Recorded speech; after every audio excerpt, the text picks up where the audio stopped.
Welcome to sun warrior. जरा सोचो, अगर नारुतो उज़ुमाकी एक ऐसी ताकत के साथ पैदा होता जो दुनिया ने 1000 सालों में कभी नहीं देखी।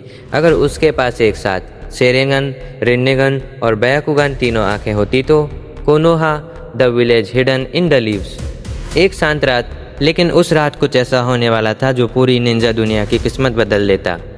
गांव से दूर एक सीक्रेट जगह पर कुशिना उज़ुमाकी अपने बच्चे को जन्म दे रही थी। मिनाटो नामिकाज़े उसके पास खड़े थे। उन्हें बिल्कुल अंदाजा नहीं था कि खतरा बहुत करीब आ चुका है। अचानक एक रहस्यमय मास्कमैन वहां प्रकट हुआ। उसके मौजूदगी से कुशिना के शरीर पर लगा नाइन टेल्स का सील कमज़ोर होने लगा और फिर कुरामा आज़ाद हो गया। नाइन टेल्स ने पूरे कोनोहा पर हमला कर दिया। हर तरफ तबाही फैल गई। गांव को बचाने के लिए फोर्थ होकागे मिनाटो खुद उस राक्षस के सामने खड़े हुए, लेकिन उन्हें पता था शायद यह उनकी ज़िंदगी की आखिरी लड़ाई है। कुरामा को रोकने का एक ही तरीका था, उसे अपने नए जन्मे बेटे के अंदर सील करना। मिनाटो ने रीपर डेथ सील का इस्तेमाल किया, लेकिन उसी पल कुछ अजीब हुआ।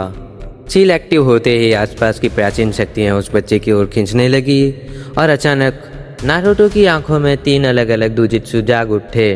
बाकुगन, शैरिंगन और रिनेगन, ऐसी शक्ति जो इतिहास में कभी एक साथ नहीं देखी गई।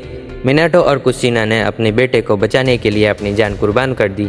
सुबह जब सब खत्म हुआ, थर्ड होकागे हिरोजेन ने उस बच्चे को अपनी बाहों में उठाया, लेकिन जब उन्होंने नारुतो की आंखें देखी, उनके दिल में एक साथ डर और हैरानी दोनों भर गए।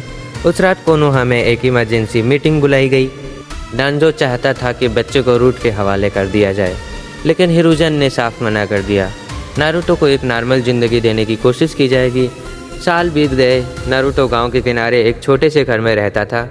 एएनबीयू निंजा हमेशा छुपकर उसकी रक्षा करते थे, लेकिन गांव के लोग उससे दूर रहते थे।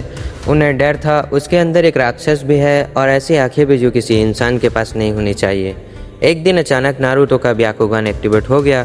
अब वो दीवारों के पार भी देख सकता था, वो लोगों के अंदर बहता चक्र भी देख सकता था। लेकिन उसी के साथ उसने महसूस किया लोगों के दिल में उसके लिए सिर्फ डर और नफरत है। उस रात नारुतो पहली बार अकेले रोया।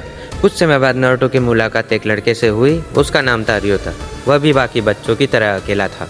दोनों धीरे धीरे दोस्त बन गए, लेकिन इसी बीच कोनोहा में एक खतरनाक दुश्मन आ चुका था, ओरोचिमारू। गांव में अचानक बच्चे गायब होने लगे। एएनबीयू को कोई सुराग नहीं मिल रहा था और एक दिन रियोता भी गायब हो गया। नारो उसे ढूंढने निकल पड़ा। उसकी आंखों ने एक कमज़ोर चाकरा सिग्नल पकड़ लिया और वह उसे फॉलो करते हुए एक छुपी हुई लेबोरेटरी तक पहुंच गया। अंदर जो नारुतो ने देखा वह किसी डरावने सपने से कम नहीं था। बच्चे पिंजरों में बंद थे, चारों तरफ अजीब प्रयोग चल रहे थे और तभी ओरोचिमारू के बनाए हुए मॉन्स्टर उन पर टूट पड़े। नारुतो ने अपने दोस्त को बचाने की कोशिश की और उसी पल उसकी रिन्नेगन पहली बार जाग गई। नारुतो ने शिन्ना टेंसेई का इस्तेमाल किया। पूरी लैब एक पल में तबाह हो गई। दूर खड़ा ओरोचिमारू यह सब देख रहा था। उसके आंखों में लालच चमक उठा। उसे समझ आ गया नारुतो कोई साधारण बच्चा नहीं है, वह एक डिवाइन वेसल बन सकता है।